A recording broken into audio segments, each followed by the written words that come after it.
now live and you may begin. I will call to order the December 17th December 17th, 2020 Planning Commission meeting.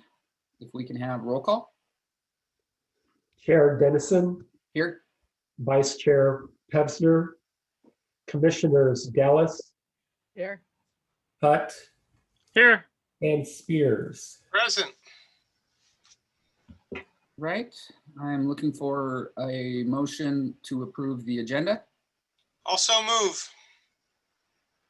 I'll second. All those in favor? Aye. Aye. Motion carries unanimously.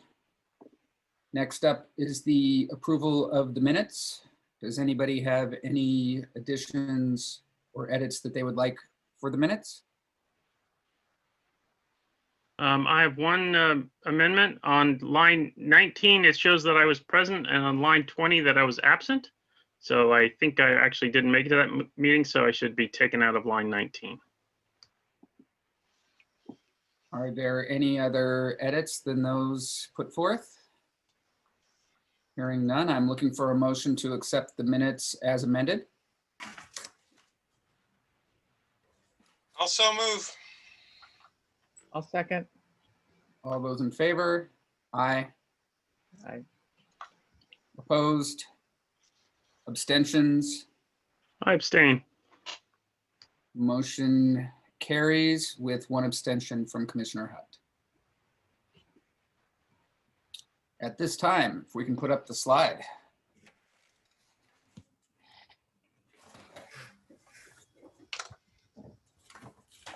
At this time, any person may address the Planning Commission concerning an item that is not on the agenda. The Commission welcomes your attendance and participation virtually. When addressing the Commission, please begin by providing your name and address for the record. Please keep your comments to no more than 5 minutes to assure an orderly and timely meeting. Copies of the agenda are available for your convenience online. State legislation, Government Code Section 54954.2 limits the Commission's ability to take action on specific requests.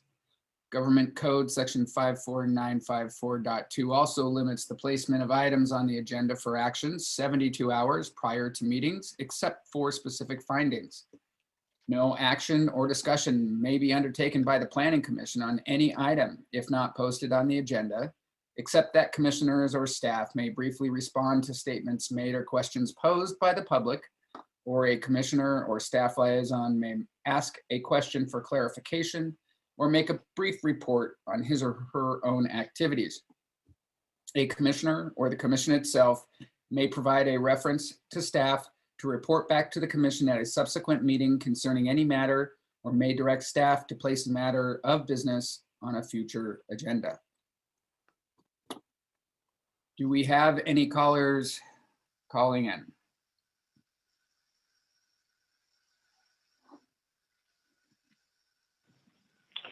Bear with me one more minute while we allow callers to call in.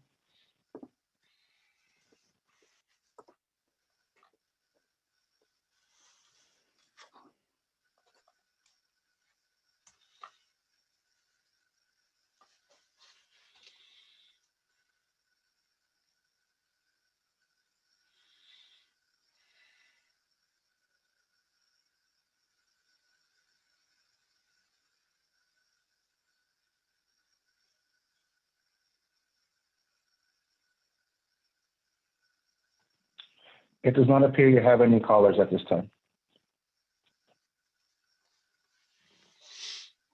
All right, thank you. At this time, we'll move on to our first item, a discussion on unreinforced masonry buildings ordinance and risk reduction program. Does staff have a presentation?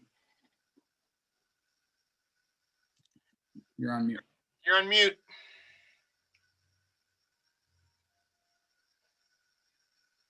I have a brief PowerPoint presentation for you. Let me load that up.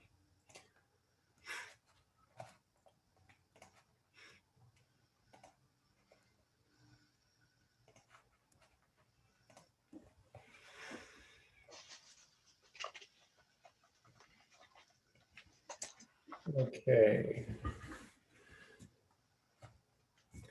Let me advance to the next screen. So I wanted to give a little bit of background. So in 1986, California state law required local governments to inventory their unreinforced masonry buildings and establish risk reduction program and report those results to the state.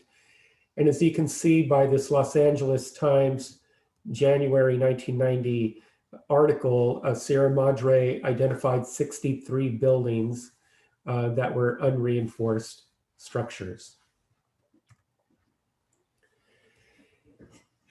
And also in 1990, the City Council adopted Ordinance 1059 called the Earthquake Hazard Reduction in Existing Buildings. And also in 1990, the city participated in a community development block grant to make available up to $30,000 for the up to 60 property owners in the downtown district to offset some costs for the hazard mitigation. In 2019, Commissioner Spears and Rod Spears, no relation. Rod Spears is a structural engineer, I believe, updated an inventory of all our 63 buildings. And they identified 24 remaining buildings that did not have any seismic safety upgrades that they can determine as a visual survey. And subsequent to that, our building official also looked at those buildings, a physical investigation. Both Commissioner Spears, Rod Spears, and the building official also conducted a records research and identified those 24 buildings. One of those buildings is a designated historic structure, that is the Christ Church. This would not be part of that inventory, according to State Government Code Section 8875, which provides a definition of potentially hazardous building, does not include any building which qualifies as an historic property.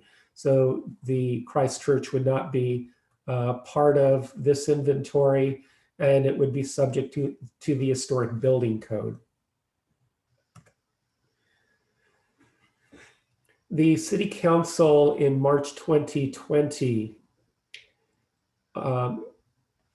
embarked on a discussion, and it created a policy direction directing the Planning Commission to establish a URM risk reduction program. And these were the tasks that were identified by the City Council. The first one is to re-inspect, I'm blocking here, to re-inspection of all URM buildings by city building official. The building official also to conduct detailed review of city building permit records. Both those tasks have been completed. To prepare a draft ordinance and risk reduction program, submit to Planning Commission for review and forward a recommendation to the City Council. This current task is currently in the process, beginning this evening. And task 4 is to submit the ordinance and risk reduction program to the City Council for approval. Staff will then send registered letters to property owners on implementation of the new ordinance and specific compliance dates. Task 6, provide accelerated plan check review and approval. 7, issue permits and provide all required inspection on priority basis. And task 8, issue certificate of compliance and submit to Seismic Safety Commission, as well as notify the LA County Assessor's Office.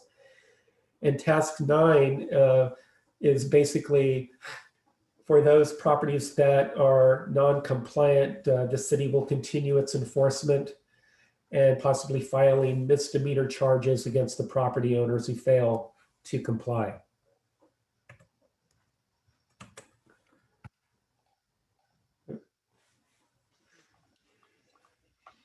The next item I wanted to discuss was the timing of the risk reduction program.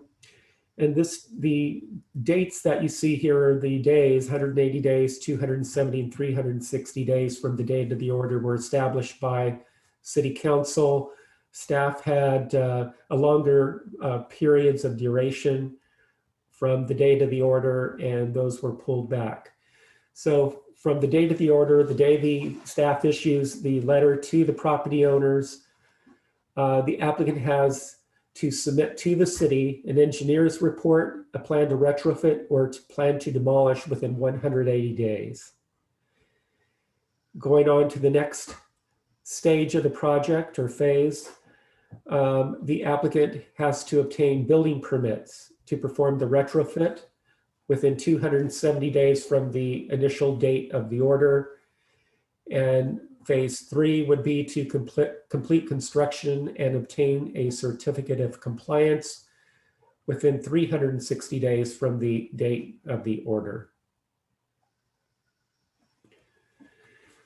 Not included within the ordinance that we will be reviewing today, I brought this screen up. It's a tiered risk level schedule. The Planning Commission, I wanted to see if they wanted to come up with something similar to this. It's basically if there is a tiered structure of essential buildings that need immediate remedy, or high risk buildings, then those could be rated as risk level 1, 2, or 3, medium risk and low risk buildings, and establishing specific dates based on a tier of high risk buildings to be completed first, and then medium and low. So we can discuss that as we go through the ordinance. The alternatives this evening before the Planning Commission is to approve the resolution, which is attached to the agenda report 20-21, which recommends that the City Council, recommending that the City Council consider the draft URM ordinance, or the Planning Commission can approve with modifications resolution 2021 or continue the matter. Staff is recommending that the Planning Commission review the draft ordinance, replacing in its entirety Chapter 15.44, earthquake hazard reduction in existing unreinforced masonry buildings. And also the recommending approval of the draft risk reduction program, approving resolution 20-2021. And I would also like to point out at this time that the Planning Commission does not have to conduct this as a public hearing. I have this listed as a discussion item. The Planning Commission's purview specifically for public hearings is related to the zoning code, Chapter 17. This is Chapter 15, and it is the building and construction section of the municipal code. And let me stop sharing. So why don't we go ahead? Well, first, let's see if anybody had any questions specific to the agenda report before we begin reviewing the ordinance. On the page that had the timetables that were Yes. proposed, it talked about a retrofit. What happens if the plan is to demolish? If the building would have to be demolished within that 180-day period. Okay. Is there the ability for a resident to get some kind of relief from this if they can't afford to retrofit their building? So in terms of CDBG grants that might be available, I know Claire and I were discussing that earlier as well. And the city, in terms of the AMI, we might have a higher tier bracket, and that money might not be available. And also at the time, that $30,000, remember, was available to all the URM property owners. So it's really not that much of an offset to their total liability in terms of cost. There are a couple of other programs out there, but at this point, this ordinance the state law issued in 1986, I think what's going to end up happening is they're going to be saying that the property owners had a lot of time to achieve compliance. Regarding residential programs, there's much more residential retrofit programs available to residents.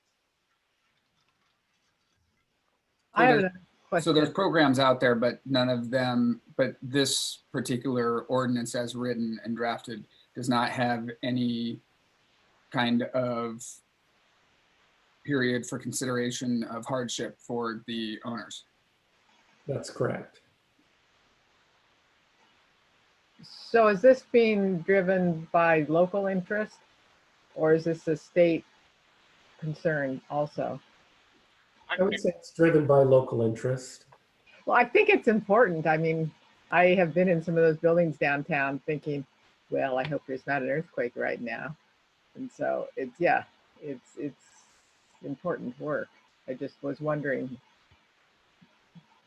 I was standing in one of the buildings looking around, and in the fire service, we teach fire officers to assess a building before they run into it because it could collapse. And so I'm just standing there engaged in some kind of business, and I'm looking around wondering where the support devices are that should be holding this building together, because it's now that they've taken out all the insides as part of the remodeling, so it's all open beam and stuff like that. You can see all the way to the roof deck, and there wasn't much there that was supposed to be there. And so for a little while I walked around, I looked at the outside of the buildings, and there was nothing there. And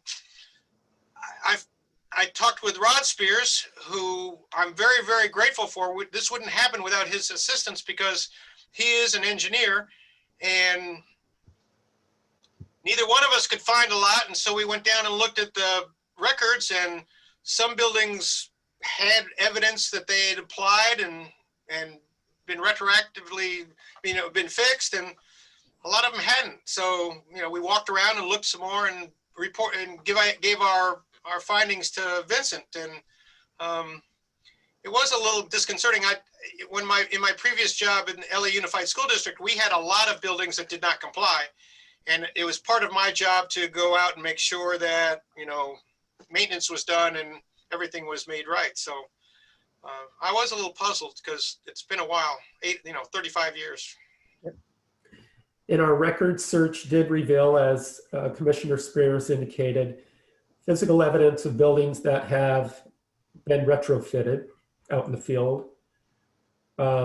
Some records non-existent in terms of the retrofit building permits.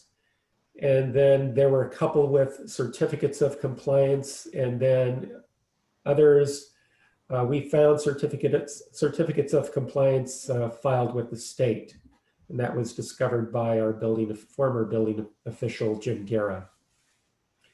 So it's very sporadic in terms of our records that we have in the city for some of these older buildings and retrofit. So how much liability does the city have if things haven't been done in like 35 years? I guess that's a question for you, Alex. There is no liability for the city per se, because whether someone acts on this ordinance or doesn't, the city isn't liable for it. But I can say to Chair Dennison's point, if they don't meet this deadline, it's not like automatically, we file a complaint for a misdemeanor and we begin prosecuting. Like, we'd send them a notice. We'd probably start with like a civil or administrative action. So probably we'd go the public nuisance route. And if we can't get it done through the public nuisance route, worst case, misdemeanor is like the worst case scenario where we try to file a complaint for a misdemeanor, but that wouldn't happen. Like, it would take over 6 months for us to do something like that for sure.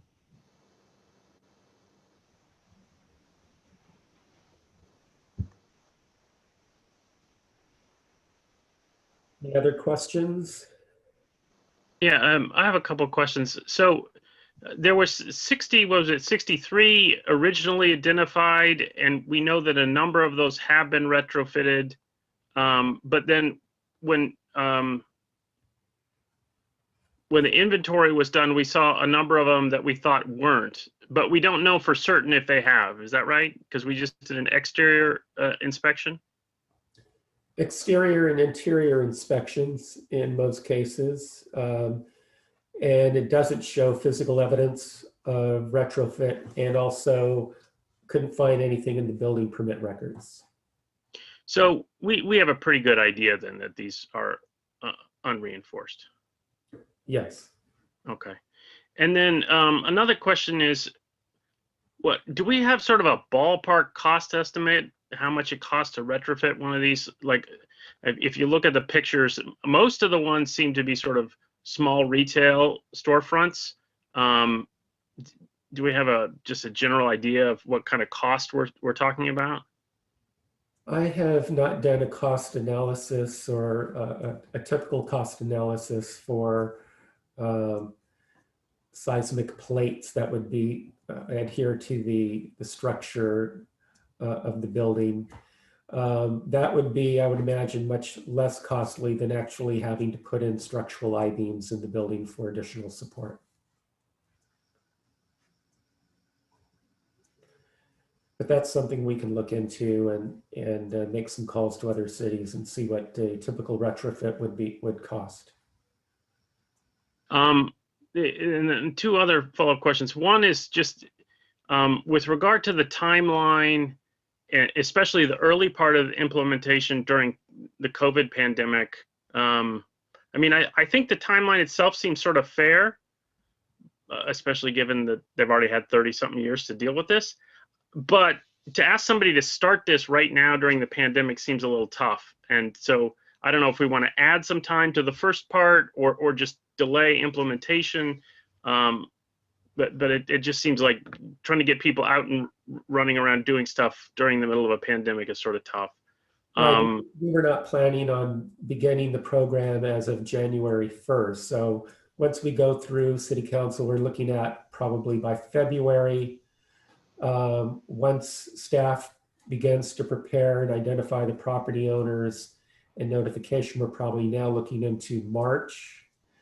And at that point, we can really determine how we want to approach this during the stage of the pandemic. You know, John, Yeah. what's interesting is because of COVID, some of these addresses are now empty, which would make it the perfect time to do the retrofit. And it may be to the city's advantage to have at least a conversation with the building owner that says, you know, this is coming. You may want to take advantage of the opportunity. That's a really good point. I think that, you know, to the extent you can do it when it's empty, that's a whole bunch easier. The other concern I had was that the timeline for getting the permits approved and getting the work done seemed really quick, especially the permit part. And I realized that we talked about expediting those, but is that something on our side, on the city side, we're going to be able to get done? Because it's really sort of bad if we say you have to get the permits within 90 days and we can't turn them around that fast. So we use a consulting building official and plan check, and if need be, we can send them out to our consultant offsite to be able to review those. They probably would be able to do it a lot much quicker than doing it in-house. Okay, and then finally, one other concept for that we talked about when somebody looks at their building, that they have two routes. One is to retrofit, and the other is to just demo. But there might be some that's sort of in between, where they do sort of a partial demolition and a major reconstruction instead of just sort of retrofitting the existing thing. And if they did that, they may need some, you know, discretionary approvals. It may be a sort of more involved thing. And it seems like I don't necessarily want to forestall people from doing that. And so that's something we might want to consider, that if maybe we can give the director discretion if the repairs involve, a bigger reconstruction effort, that we can somehow extend that timeline out to accommodate that. Because I would hate people to think, oh, this is going to cost me $100 grand, but if I spent 200 grand, I could get a much better building. To stop them from doing that and then just do the quick repair because they had to meet a timeline. I would agree. We can certainly add that in the taskbar. If there are other entitlements and partial demolition, such as a parapet and then reconstruction of that parapet, certainly we can go ahead and accommodate that. And the same thing would be true if people are in the process in the second phase. They have permits and they're going to begin construction. If there needs to be sometime they're showing good faith effort that they're progressing, that we can go ahead and extend a permit prior to construction if it comes to that. I'm all in favor of incentivizing additional construction to make the building safer, because sadly enough, the retrofit is not going to save the building. It may protect people inside for a little while, but it's not going to make the building incredibly safe. It's just going to forestall, a disaster. I mean, it's preventing, immediate failure. It's designed maybe to get the people out. So, yeah, if we can make it safer, because I mean, this is our downtown area, and it's what Sierra Madre looks at and what people are used to seeing. And if they can do additional work to preserve that and make the building safer, whatever we can do to incentivize that, I'd be all in favor of. Yeah, I like that idea because it's true. Those little ties they put in are just a temporary, let you run out of the building fix and the building's gone in any sort of notable earthquake. Yeah.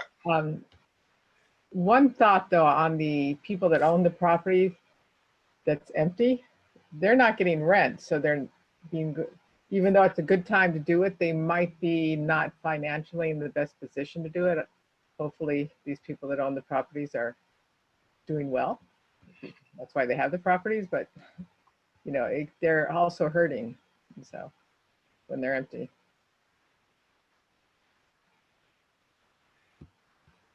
Any other questions? So why don't I go ahead and share screen again? I'm going to launch the ordinance.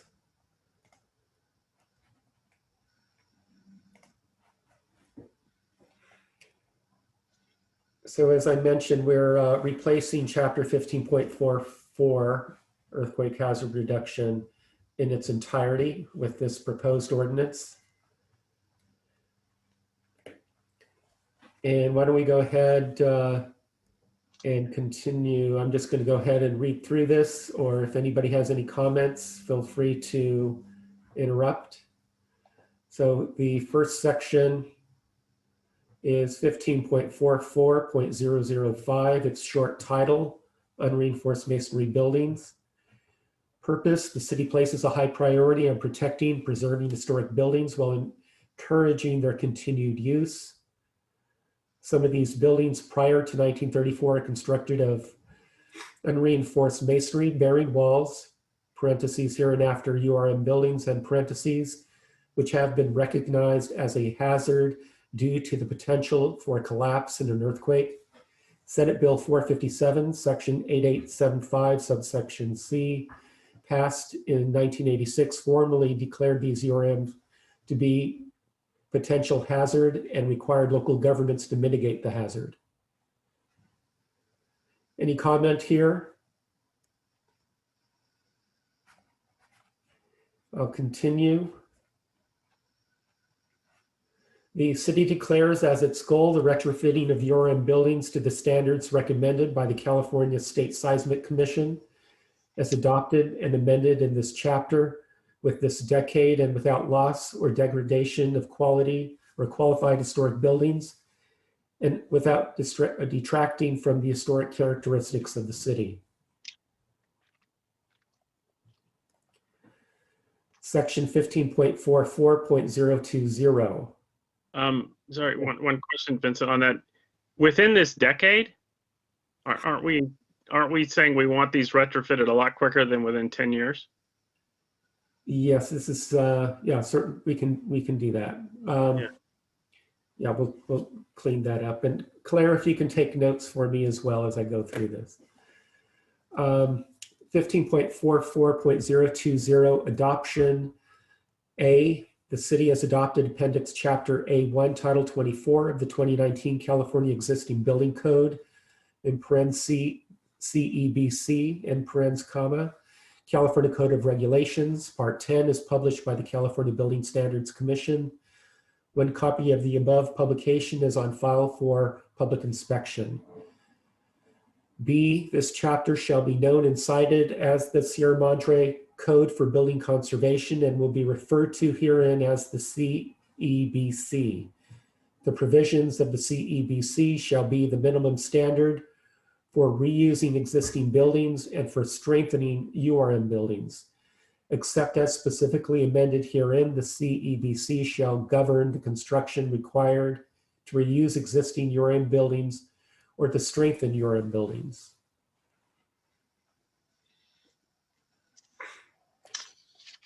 (15.44.030) definitions. The following definitions supersede those found in the CEBC. The first one is designated historic building shall mean any building, structure, or collection of structures deemed of importance to the history, architecture, or culture of an area by an appropriate local, state, or federal governmental jurisdiction.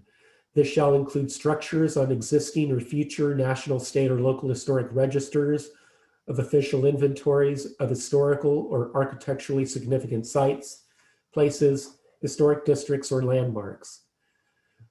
Potentially hazardous buildings means any building constructed prior to the adoption of local building codes requiring earthquake resistance design of buildings, to the adoption of local building codes requiring earthquake resistant design of buildings and constructed of unreinforced masonry wall construction.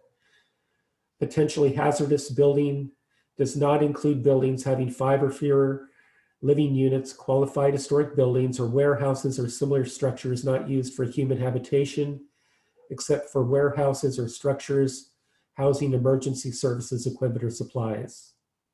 Vincent, those two definitions should be separated out. Yeah, they used to be. It would be like that. Yeah.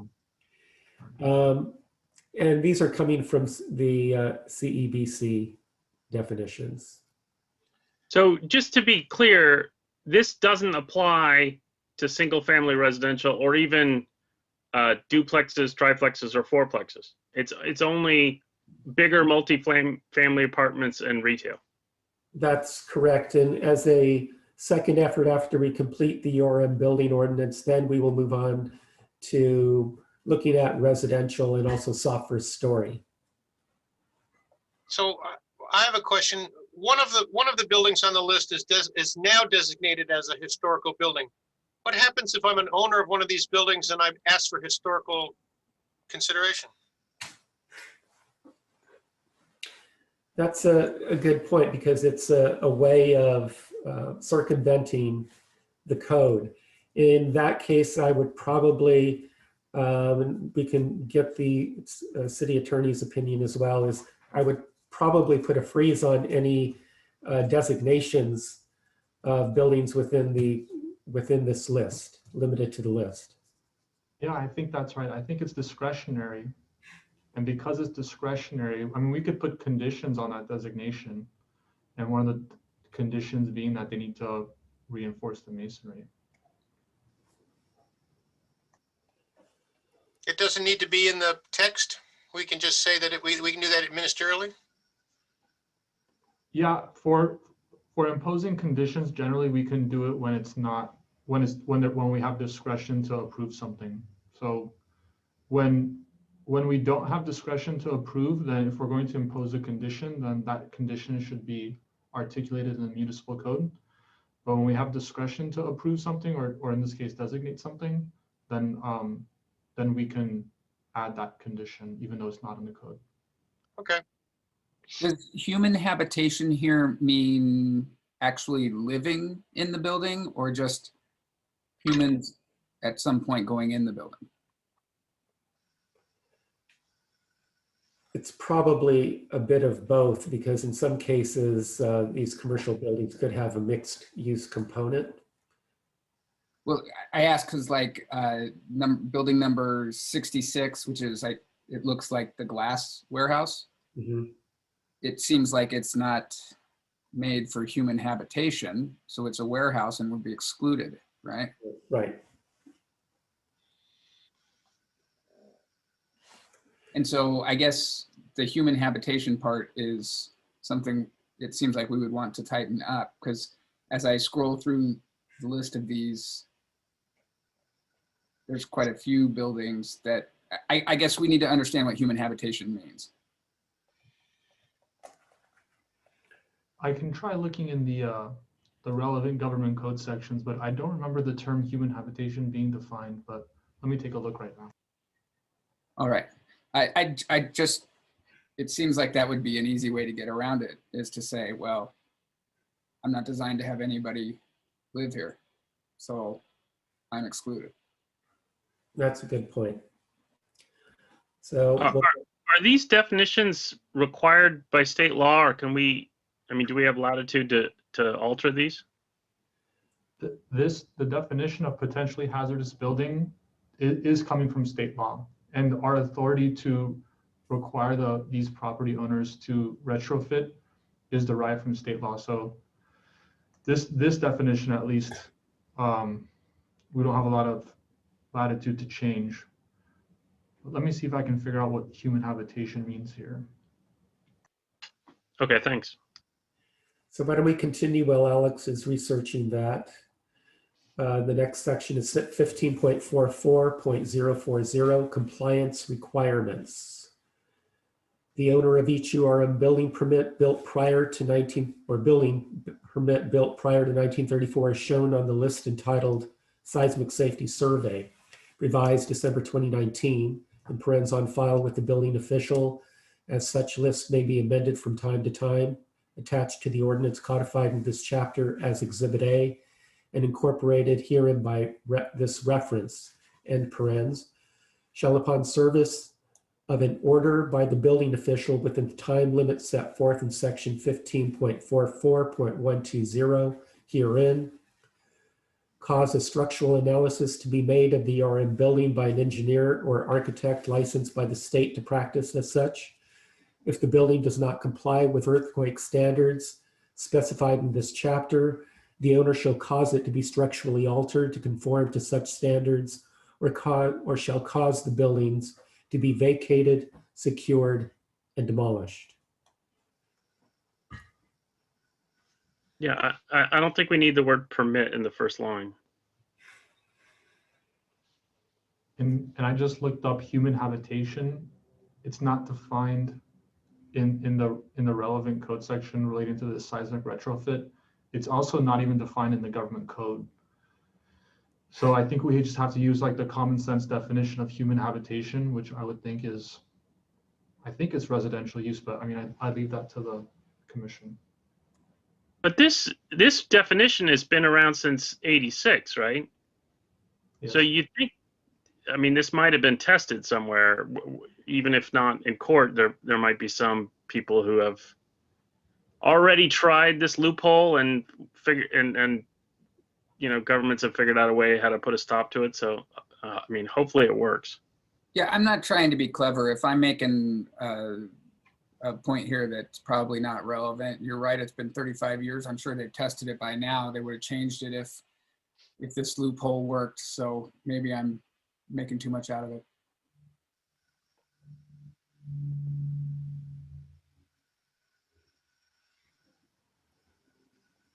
Moving on to section 15.44.050, building permits required. In addition to the architectural and engineering details required under California existing building code section 105.3, URM retrofit plans shall provide the following added information. A, significant exterior architectural features of the building and a description of how these elements will be affected by the retrofit. B, the tests that will be made to determine the strength of the existing wall or walls where the test will be taken, and if destructive, how restoration and repair will be done to match the existing material. C, detailed inspections of how historic elements affected by retrofit will be restored. Any comments with this section?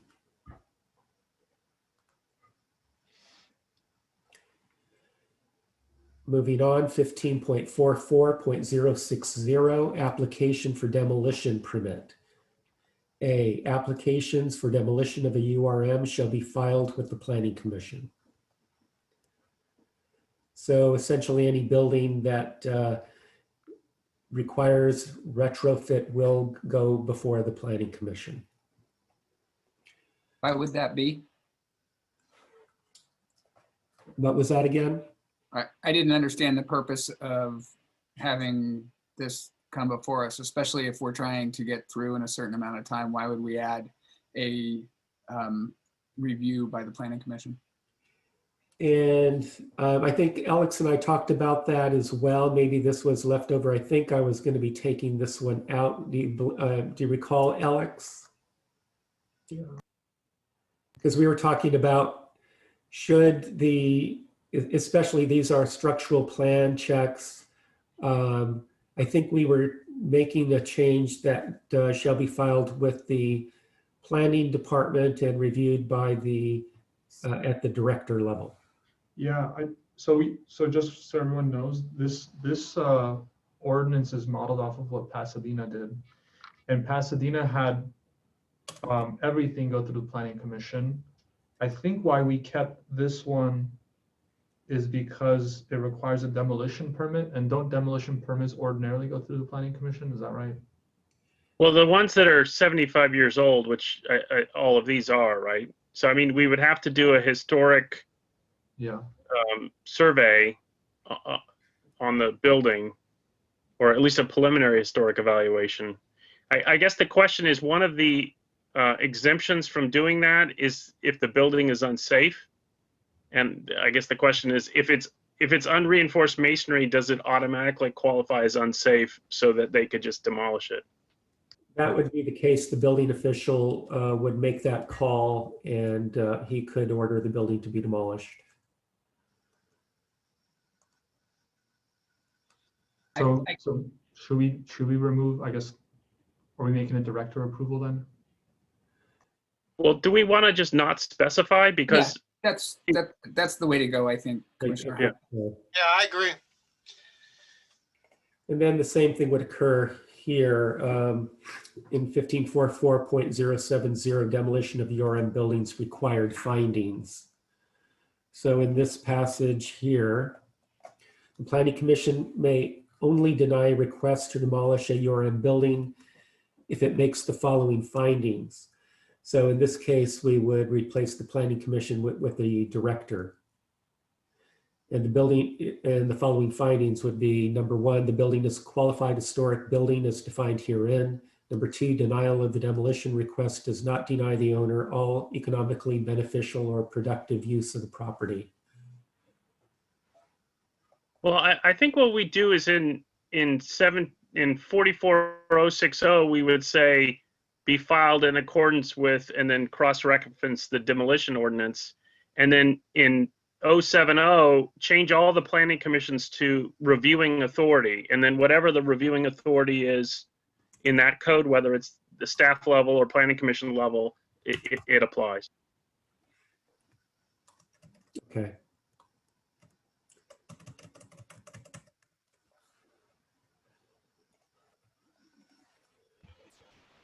And then we'll do a cross-reference. If you can take a note, Claire, for 15.44.060, we're going to retain this and modify it and reference the demolition ordinance. So in the same section B, If the planning commission cannot make these findings, the building official shall issue the demolition permit being requested if it otherwise complies with the law governing the issuance of demolition permits. Here, the planning commission will be replaced with reviewing authority as well. And C, if demolition permission is not granted pursuant to the applicable procedure, the building must be retrofitted per the schedule contained in section 15.44.120.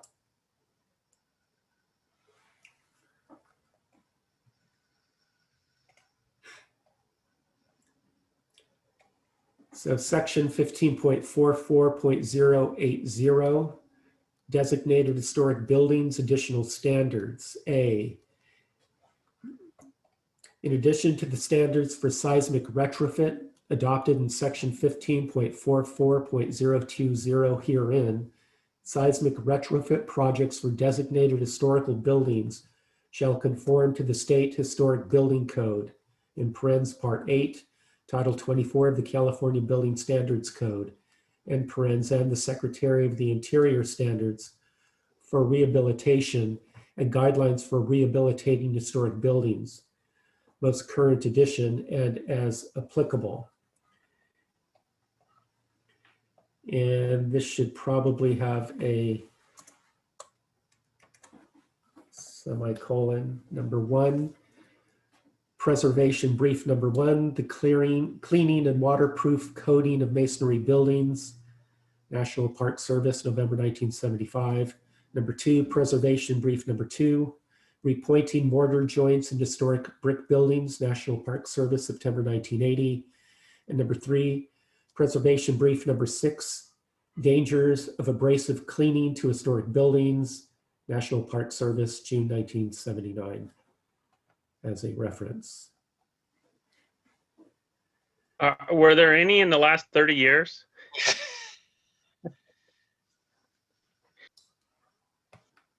I would imagine there would have been. I'm sure there's been some buildings that have been pointed. Can you scroll up just a little there, Director Gonzalez?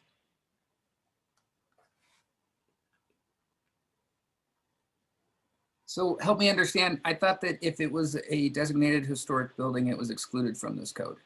It is, but this is referring to additional standards, and it's basically referring to the historic preservation briefs from the Secretary of the Interior Standards. So either we could leave this in or remove it, if you think it's. Well, I think that somebody still can retrofit a historic building, right? Yes. So it's potential that that building could come under this code. It's just not required. That's correct. Okay. But, it would be handy if we had a historic architect on the planning commission. Just.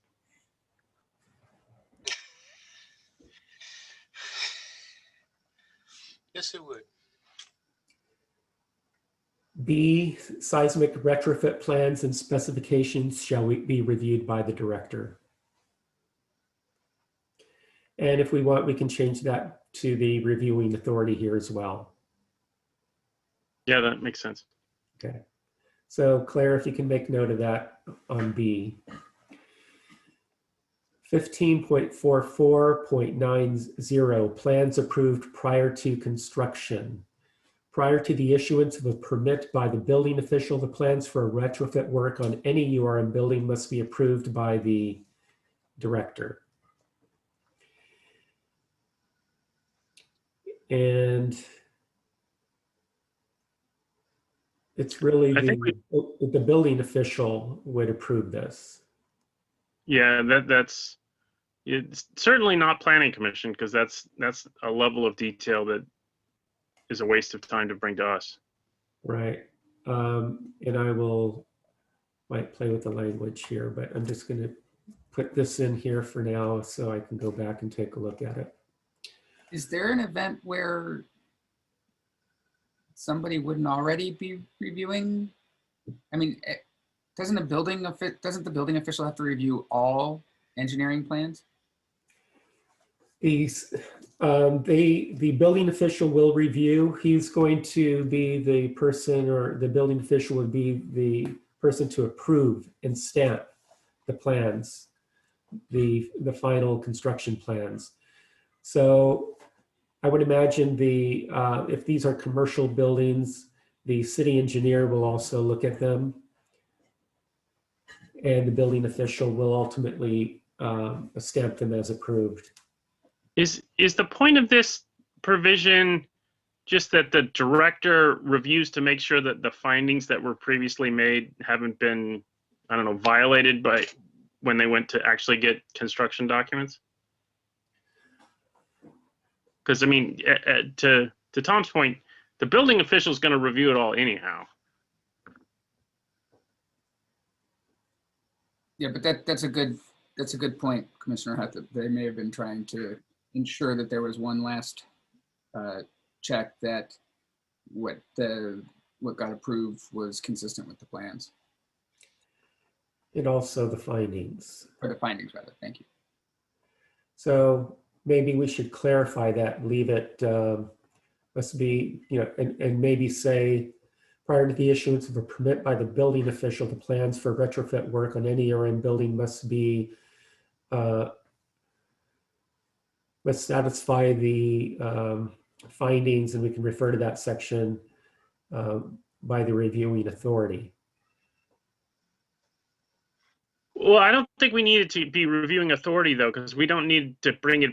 If it was approved by the planning commission, we don't need to bring it back. So I think the director can do this in all events.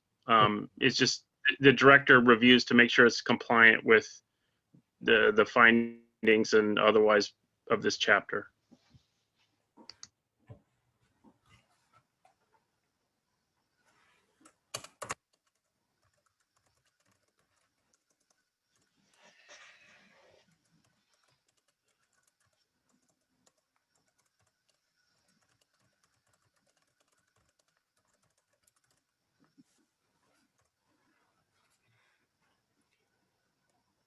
And I will play with the language.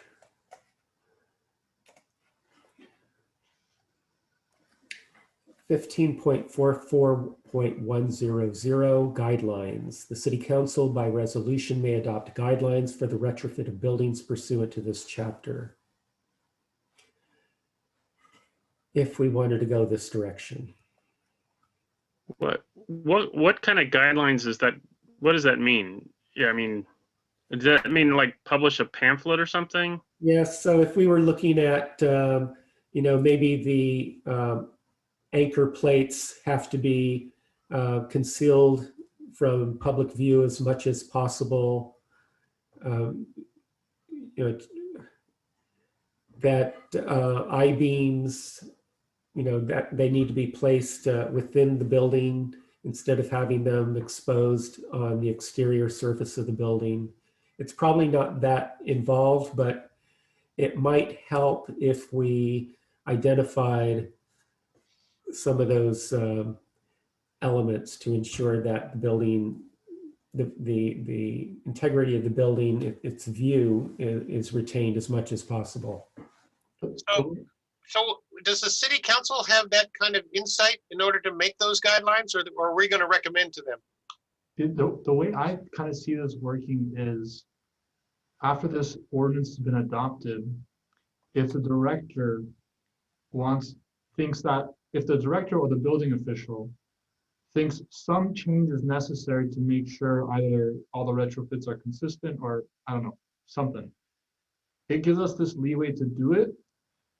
Because if they adopt it via resolution, because they could adopt it via ordinance, right? But if they adopt it via ordinance, it's going to take a long time. It's going to be 2 meetings and then 30 days. But if they adopt it via resolution and it's incorporated into the ordinance, then we can hold them responsible for it with only just 1 meeting and immediate effect.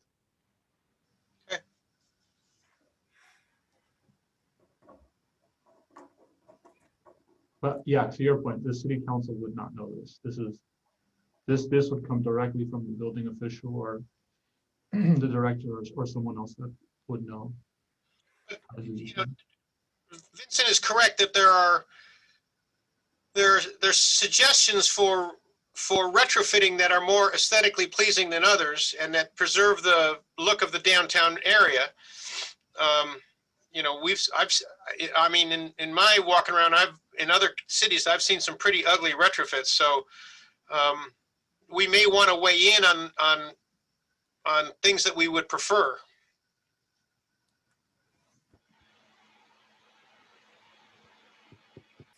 I know in the city of Pasadena, at least in the historic districts like Old Pasadena, the plates would have to be concealed or they would be mounted to the interior of the parapet, not the exterior. If you go into, well, Beantown is an excellent example because quite honestly, it may have been saved by the fact that it was retrofitted, but if you go inside, you can see both the sprinkler system and the beams, you know, inside, only because that they've gone with that more open ceiling, open look. Mm-hmm. But from the outside, it looks, you know, pretty benign. I don't know what they're going to look like after they're done with this latest retrofit. But if that lady had backed through another one of these buildings, we may be looking at, you know, a much different outcome.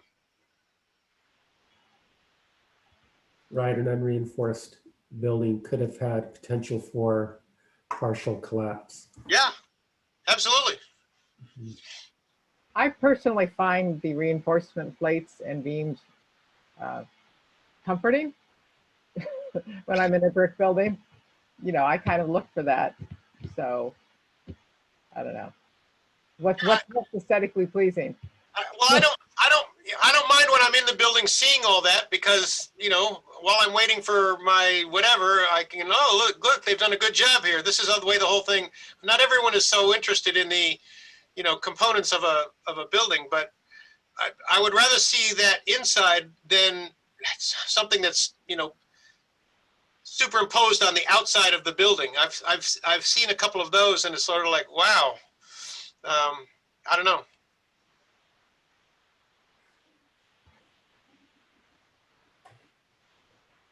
So the next section is 15.44.110, unauthorized demolition penalty. So the provisions of section 15.04115, subsection J of this code shall apply to property on which a URM building was demolished after the effective date of the ordinance codified in this chapter, without the approvals required herein.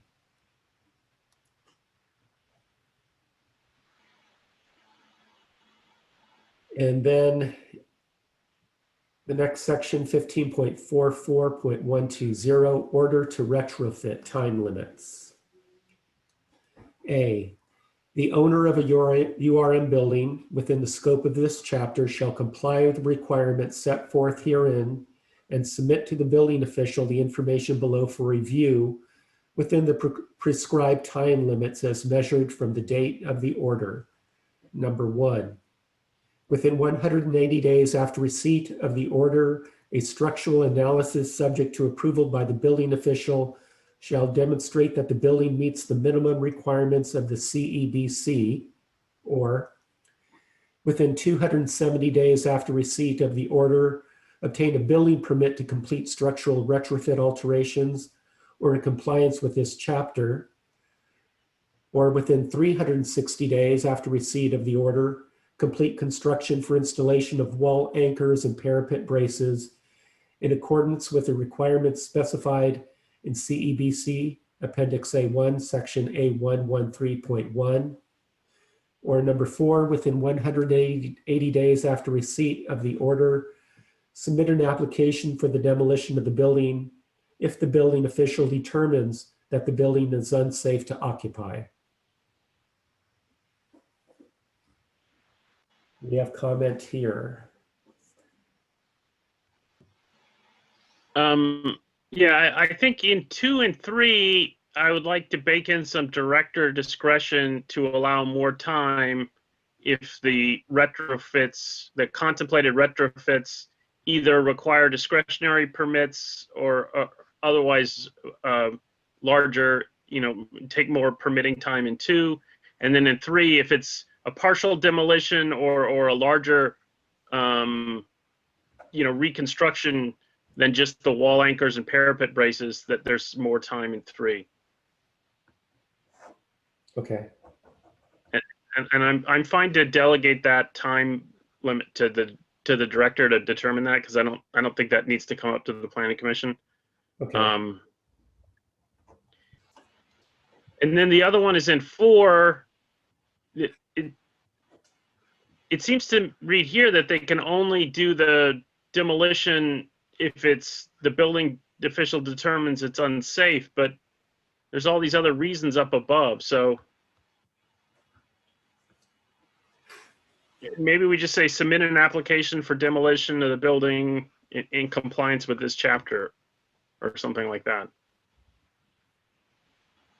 Because if somebody can just decide they want to give up and demolish the building, right? Yes. I'd rather not make that easy for them. Well, we do have all this stuff up above in what is this? 1544-070. I mean, we can reference that here. We can say, if they have the findings. Or we could say submit an application for demolition of the building if the building official determines the building is unsafe to occupy, or the findings set forth in 1544-070 are made, or something like that. Or not made. Well, however, I think these are negatives findings. But basically cross-reference that. Okay. And Vincent, were the 180 days, 270 and 360 were all days suggested by the previous city council? That's correct. So maybe we should let the new city council weigh in on that, since they will be hearing from the citizens? Certainly. Yes. And also, I don't remember offhand when this timeline was set forth, but perhaps it was pre-COVID, and they might want to consider COVID, especially in the when we start these things and when we send the orders out. I think I think we talked about it in the staff report, but I'm not sure we talked about it here in the ordinance. Another option is to kind of tier when these orders go out. So we don't have to send all the orders out all at once either, because I think Commissioner Spears identified some properties as being higher risk and some being lower risk. The orders for the higher risk ones can go out for sooner than the lower risk ones. That's a thought. So, minor point of clarification, Commissioner Spears I don't have the skill set or the authority to determine level of risk. And I don't think that Rod Spears and I discussed that. We just discussed the presence or absence of retrofit. So the risk factor, I think, was probably made by the building official. Is that right, Vincent? I believe so, yes. So, and what criteria that was, I certainly don't understand. While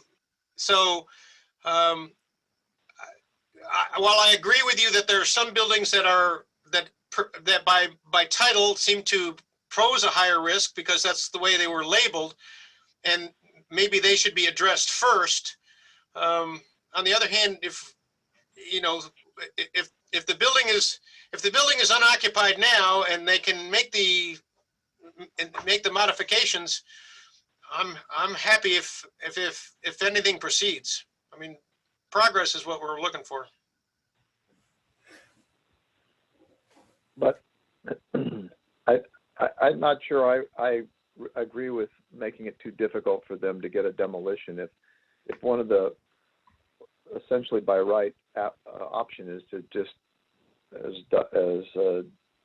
Commissioner Hutt says, to just give up and want to demo the building. I mean, there's a lot of ramshackled stuff that we've had deemed historical, and I don't know that it's fair to try and make it hard for somebody who just happens to own one of these things that maybe just wants to spend the money to tear it down and rebuild it. Yeah, that was actually a point that I was about to ask. Is, are we setting ourselves up to have competing priorities here? It's probably a safe guess that a lot of these buildings are fairly old and are going to trigger the report to determine if it's historical or not. What if it comes back as historical and yet the owner wants to demolish it? What happens then? Are we in a stalemate of them not being approved for demolition and being required to make remediation within a certain timeline? I think what would happen in that situation is we really would have to weigh the pros and cons, see what the historic resource evaluation actually determines and what type of mitigation they are offering and if it's reasonable versus a complete demolition. So I think that's a call that we're going to have to take very carefully and possibly also reference the findings again when we make that determination if a building can be demolished. Well, if they want to replace the existing building with one that looks exactly like it, that's up to code, I'm okay with that. But if they want to tear it down, then I kind of want to know what's next. I think that there are a lot of these photos of buildings are pretty non-special. And I understand the whole small town character thing and wanting to keep the town really sweet, but we may be locking out an opportunity for something even better and more charming in the town that's more up to date and more pro-business by having such a heavy emphasis on keeping the unreinforced masonry. It's also at a cost to possible life safety because, a sort of tethered together unreinforced masonry building, as you pointed out, isn't as safe as a brand new construction. And so since we started reading this ordinance, I've been like, what is the primary goal here? I'm with you, Chairman Dennison, that is life safety first or is historic preservation first? And I tend to think life safety trumps historic preservation unless it's a super special building. And there are some in here in these photos that are super special, but it's not the majority. And so I agree, and I think though that we've discussed this as a city quite a bit, and that's why we have a pretty developed demolition ordinance to tease out historic from non-historic, and with exceptions for life safety, health and safety issues.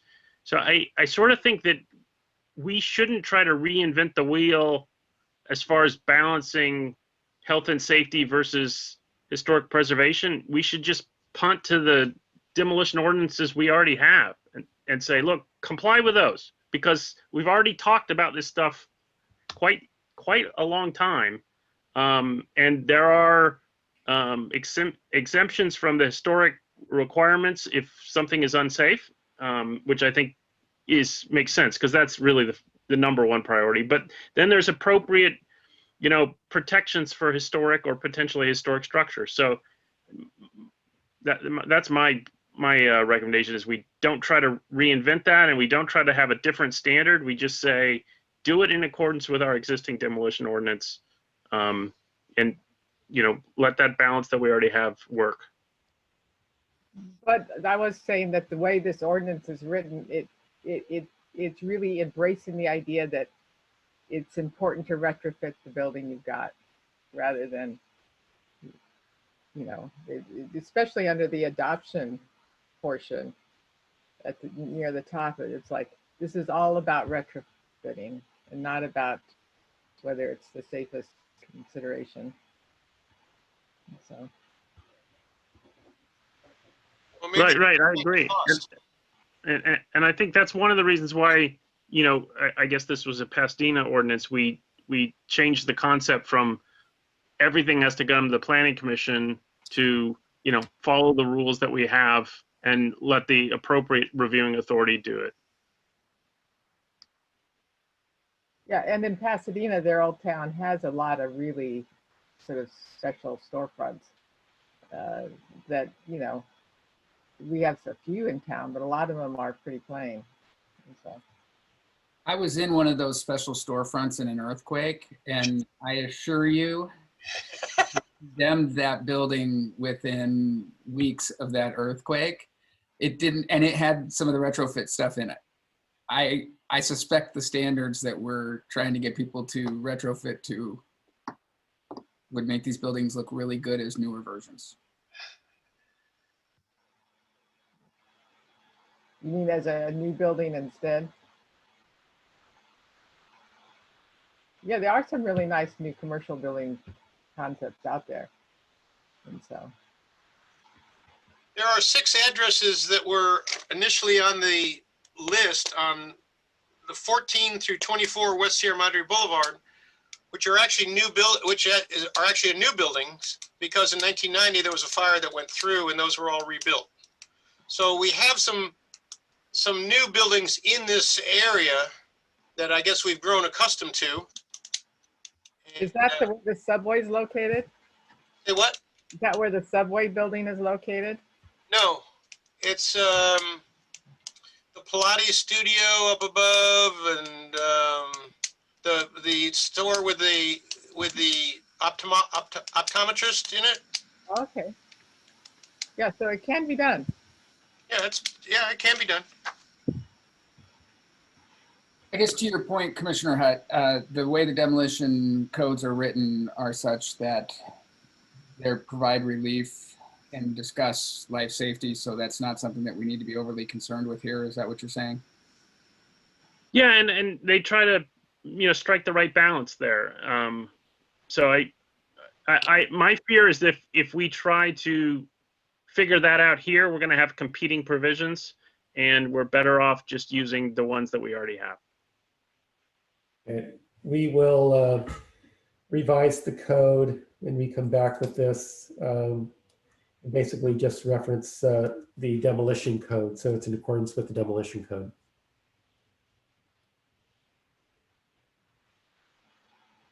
One point or question I had in response to Alex or City Attorney's point was that with regard to the issue of the tiering of risk, whether we want to do that or not, it seems like we need a provision in between 110 and 120 that says the building official or the director will send out orders to the URM buildings. Because it reads like that's assumed, but I don't see anywhere where it actually says it. And so when you start reading 120, it talks about they're going to comply with the order. At least for me, I thought, well, where's this order coming from? It seems sort of magical. So I'd like to insert one there that says that the building official or the director will send the orders out. And then if we want to, we can, put in some sort of tiering or, say that the director will target first the high priority ones or however we want to do it. Yeah, I think that's a good edit. I think that was in a prior version, and maybe it didn't make it to this one. Yeah, I have similar language to that. I can reinsert.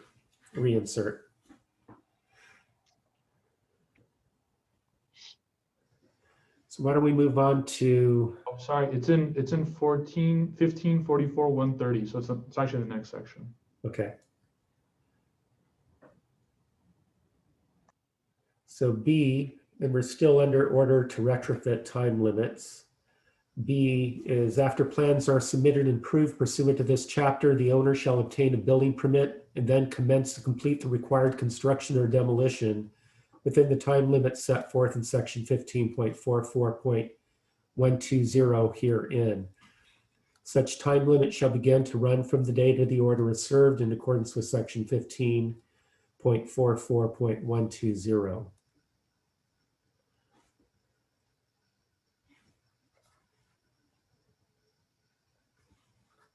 And C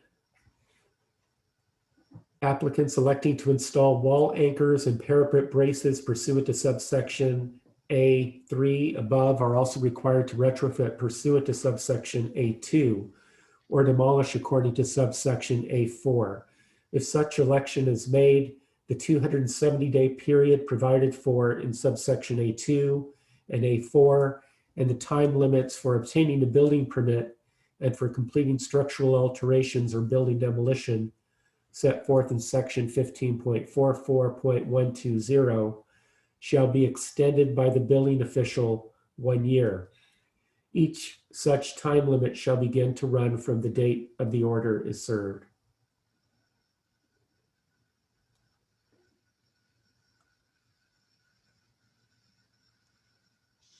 So you can give them a 365-day extension.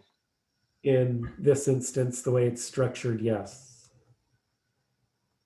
But it's not may, it's shall.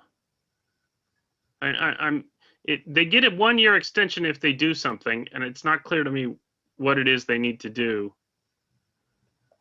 But it's also not discretionary to the director. I mean, they get that. It says shall be extended.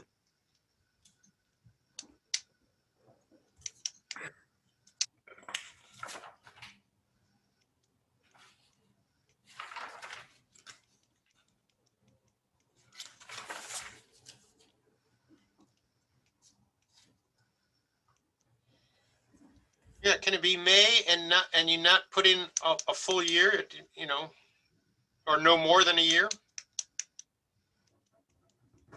Yeah, maybe we can make this sort of more general. It says if they want to do something sort of bigger, then it gives the director the authority to extend it up to a year.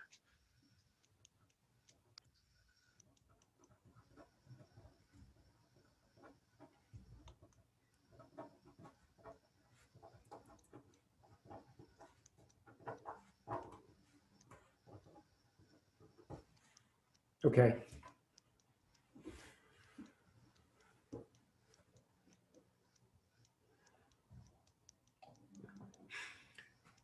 So we are at 1544.130, order to retrofit contents.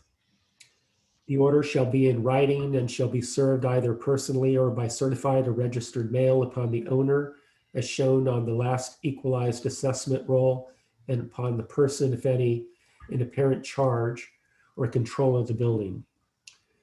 The order shall specify that the building has been determined by the building official to be within the scope of this chapter and therefore is required to meet the minimum seismic standards of this chapter.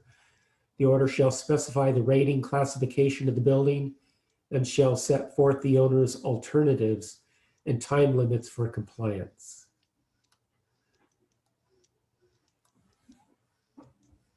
How would we deliver it in person?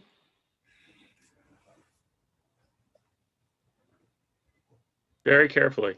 That was my thought. Yeah. Again, it goes back to the COVID issue. We I will would do strike that. personally or.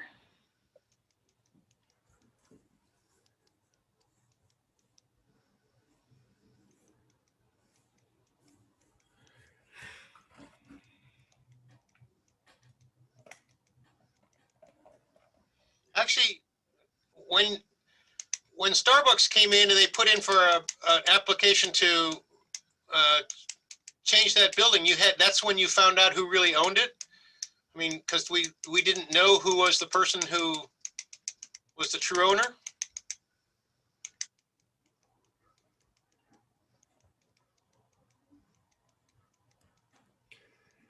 That's true.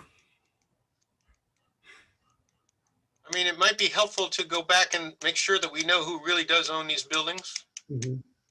Yeah, I think that's the purpose for it being served to the owner per the assessment roll, and upon the person in apparent charge and control. So you'd have to go into the building and give it to the store manager, and you send it by mail to the person on the assessment roll, and hopefully through one of those two mechanisms, it gets to the actual owner.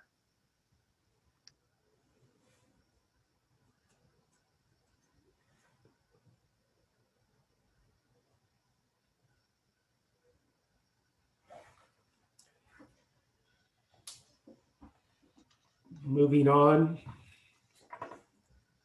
15.44.140, order to retrofit recordation. A, at the time the building official serves the order, the building official shall also file with the Office of the County Recorder a certificate stating that the subject building is within the scope of this chapter and is a potentially hazardous building. The certificate shall also state that the owner thereof has been ordered to structurally analyze the building and to structurally alter or demolish it where compliance with this chapter has not been demonstrated.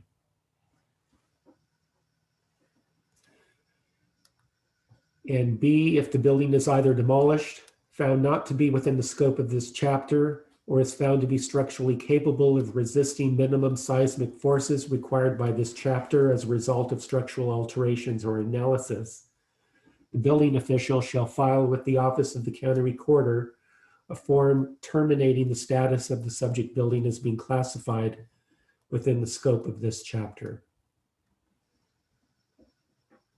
So this section is our real enforcement mechanism, because if somebody just doesn't do any of this and we decide we don't want to like criminally prosecute them, they're not going to be able to sell the building or get a new mortgage until they fix it, because somebody's going to pull a title report and find this on there.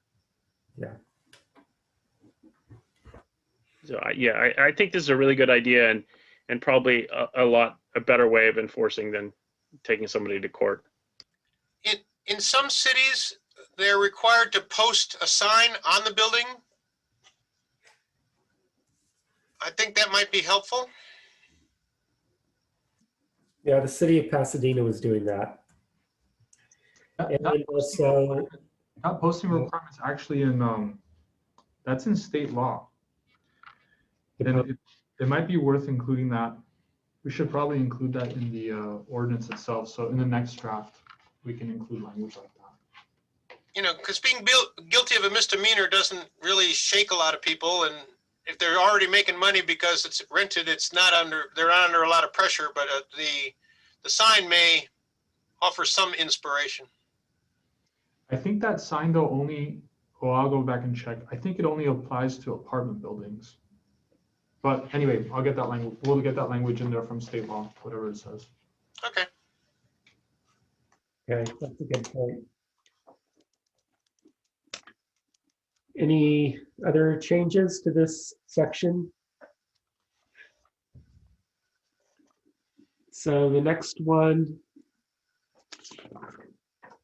is 15.44.150 penalty. A URM not retrofitted in compliance with this chapter is declared a nuisance, presumed to be dangerous, and is to be abated according to chapter 8.16 of this code, or the process for the abatement of unsafe buildings and structures as set forth in the California Building Code section 116, as the same may be amended from time to time.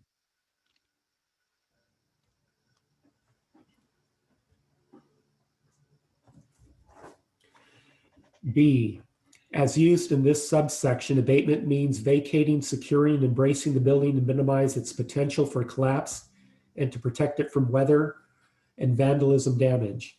Abatement by definition is not an acceptable solution unless the building is declared unsafe through the unsafe building abatement process. When abatement by the city through demolition is necessary, the property will be considered demolished through the owner's conscious neglect and subject to the penalties of section 15.04.115 subsection J. And C, Can I ask a question, just so we don't have to go look at that cross-reference? I assume that means that the city has the power to take over the building and tear it down. That's 15.04.115J? yes. Okay. And then we would bill them for that demolition. C is the direct cost of abatement plus the administrative costs associated with abatement shall be billed to the property owner. Payment is due in 90 days. If the payment is not made in full within 90 days, the city may recover its costs. through a lien on the property, and such lien shall be superior to other liens, but is subordinate to taxes and improvement district payments.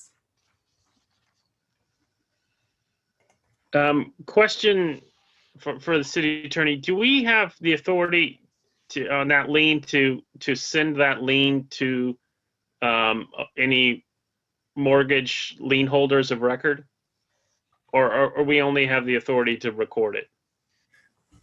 You mean to put them on notice?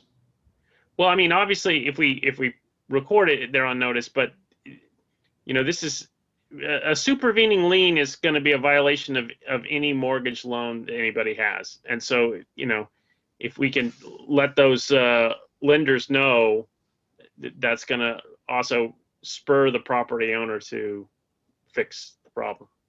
Yeah, I mean, so the recording it just provides constructive notice, but there's nothing stopping us from providing actual notice to the mortgage holder. So yeah, that's a good idea.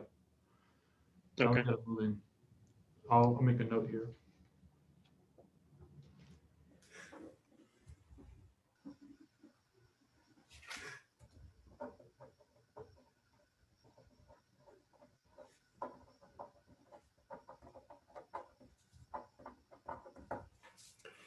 Okay, the final section 15.44.160 appeals. Appeals of the application and administration of this code and the special requirements applicable to qualified historic buildings made by the Planning Commission, we'll make that change, shall be made to the City Council.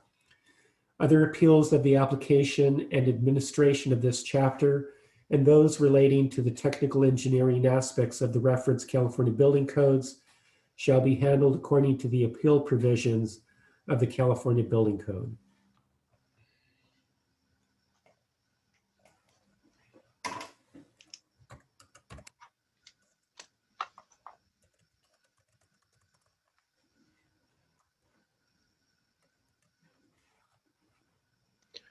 So we're going to have the reviewing authority. I don't know if there's an appeal procedure in Title 15, but Yeah, it'd probably be the Planning Commission. does it go reviewing authority? I mean, it goes director to Planning Commission and then to City Council? Yes. Yeah, okay.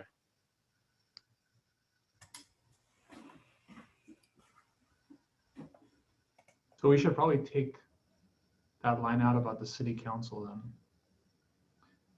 It's going to the planning, if the reviewing authority is the director. But it might be the Planning Commission at some points. I mean, that's the thing. We've got an appeal code in the zoning code. No. I just don't know if in this code we have if there's an appeal procedure or not. Director Gonzalez, we should look to see if we can just cite to an existing appeal procedure. Okay.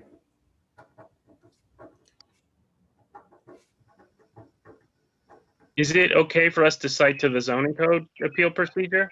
Yes. Or is that not okay to get outside of this code to the zoning code? No, we can. Oh, okay.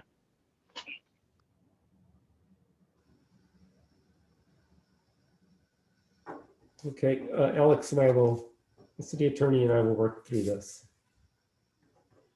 Should we see if there's public comment on this subject? We can open it up for public comment. In question, Director Gonzalez, was notice provided to the property owners who would be impacted by this? Not yet. Okay. I feel like maybe we should just provide them special notice for the next meeting of the Planning Commission before this gets to City Council, because then I feel like we could fix it at the Planning Commission level before it gets up to Council. Yeah, I agree.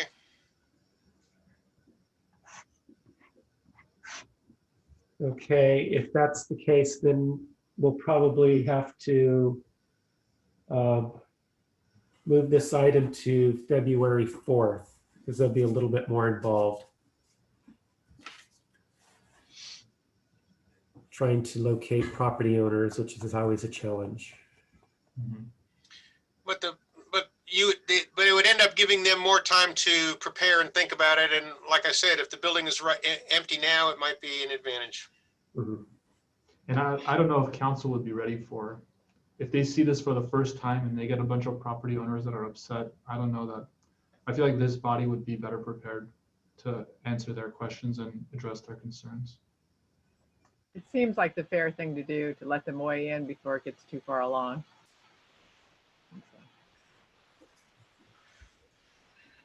And we will take that approach and notify the property owners prior to our next meeting.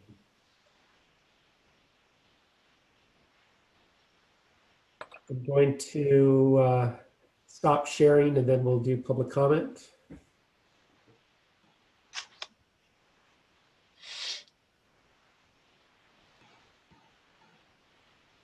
Find my script.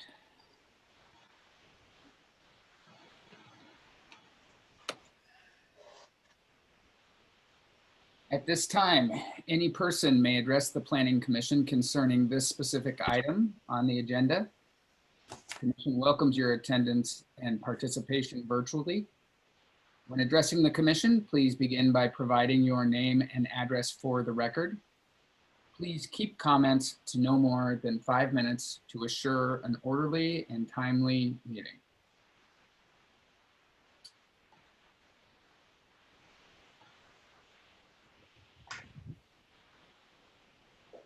I think that's the end of my script, so we can just give a few minutes here for people to call in if they're so inclined.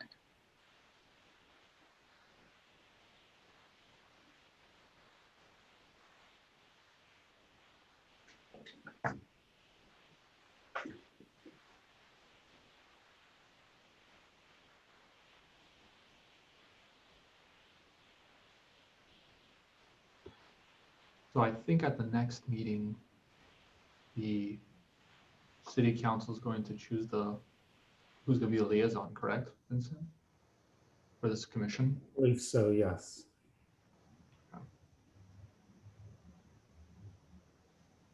If you all have a preference, you should make it known before that meeting.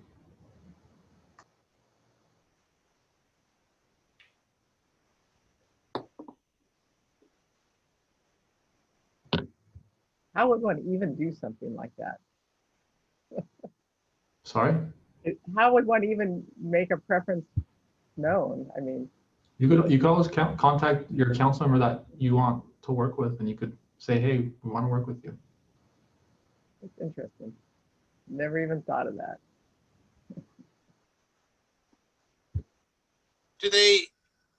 Is their role as the liaison explained? Because in my tenure, I've seen the relationship go from distant to oversight.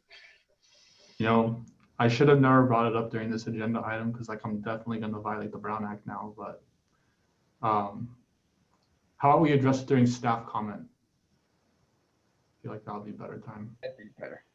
All right, do we have anybody who has called in and would like to comment on unreinforced masonry buildings ordinance and risk reduction program?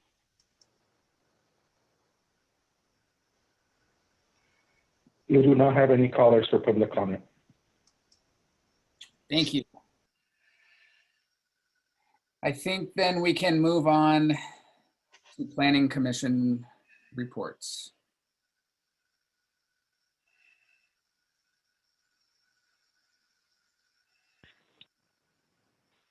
I don't have a report, but I have a question because I've been asked around town about two items, projects that we've approved in the past. One was the tea house and the other is the solar panels up in the settling grounds. Do we know what the status of it is? Because people ask me, why isn't something done? And somehow they remember, even through all this COVID stuff. Yeah, the tea house, 94 North Baldwin.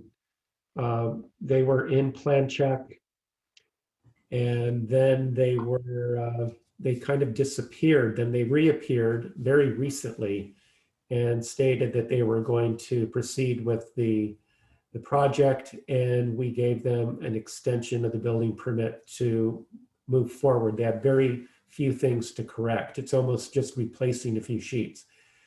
And then they disappeared again. The spreading grounds and the solar, that's being managed through Public Works. An environmental impact or mitigated negative declaration was approved by the city for that project. And I think they're still going through development of construction drawings and eventually plan check for that project.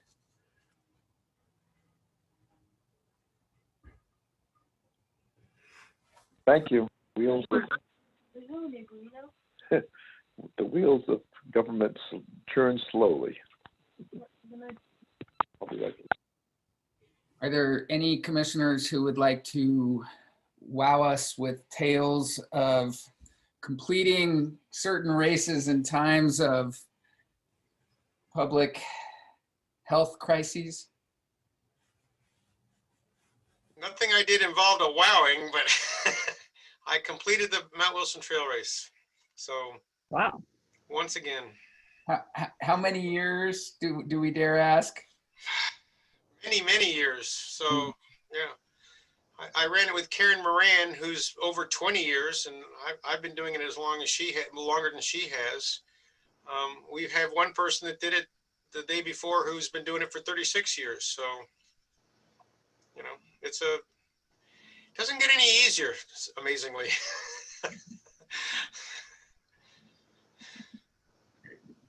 Well, congratulations. Thank you.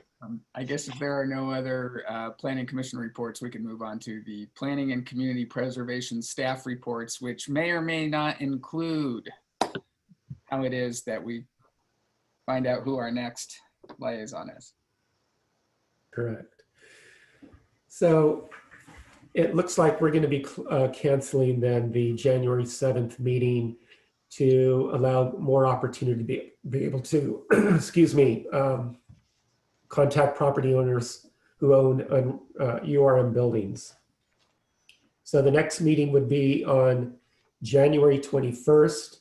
We are planning a housing element update for the Planning Commission to provide feedback on the priority sites that were moved forward by the City Council. Certainly they are subject to refinement both by the community, the commission, and council again.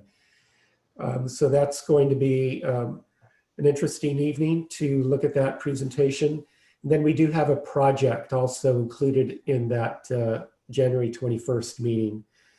Moving forward from there, it's probably the February 4th meeting is when we will revisit the URM ordinance. Also, just to let everybody know, City Hall will be closed half day, the latter part of the half day on December 23rd, and then full closure from December 24th through January 3rd. And on Monday, January 4th, we will be reopening to our operations at the city.